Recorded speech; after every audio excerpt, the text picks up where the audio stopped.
Welcome to Level Up, where you get the score on video games. With Level Up's 1-year anniversary coming up, I thought I would take the time to talk about the game that made me decide to start all of this. Yes, this whole podcast and show was started after having played one particular game, Felix the Cat for the NES. I had never heard of this game before and actually wanted to share my thoughts about it with people. Also, I had to come up with an audio feature for my college course at the same time, so this seemed only natural. So this week, I'm talking about the game that made me start Level Up, Felix the Cat for the Nintendo Entertainment System. Here is Felix the Cat, gay, carefree. The first thing I noticed about this game was the graphics. I was half expecting some awfully colored mess of pixels, but I was really impressed. The colors are really vibrant and the sprites are the perfect size. Big enough so you have some detail in them, but they don't take more space than what they need.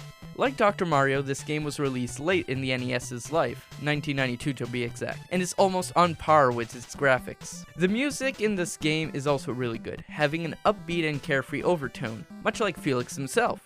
One superficial aspect I don't like though are the sound effects. The jumping one gets annoying quickly, and the one for collecting items sounds more like an alarm. There are a lot more bad ones in the game, those are just the two you hear the most frequently. Let the cat out of the bag!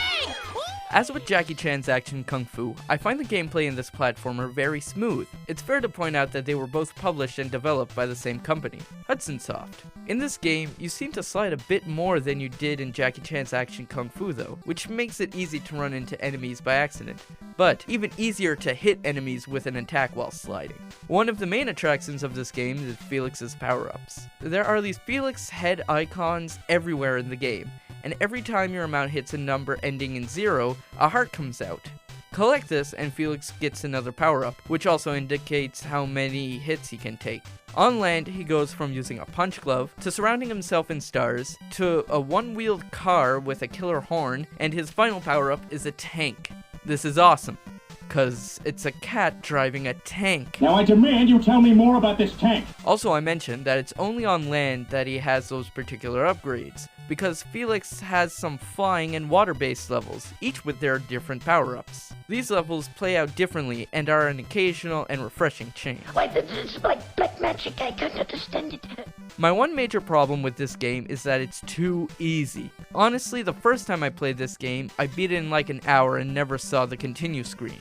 One thing that makes this really easy is the fact that, when you're a tank, every heart you collect gives you a life. The other reason this game is so easy is because most of the enemies are easily avoided because they're so small and don't use projectile attacks often, unlike Felix and his car or kitty tank.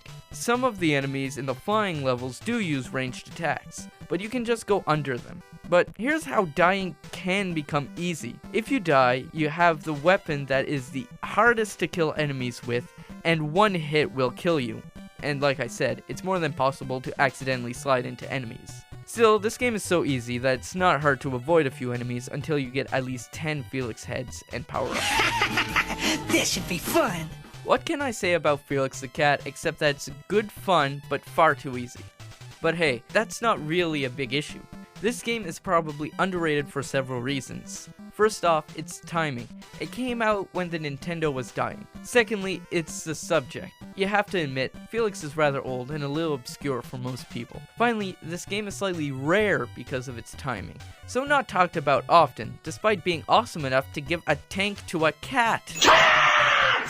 All in all, this game was interesting enough to make me have to start a series of video game reviews, so I think that should say something. I give Felix the Cat for the Nintendo Entertainment System 8.5 levels out of 10. I'm Leo Melanson, and now you know the score.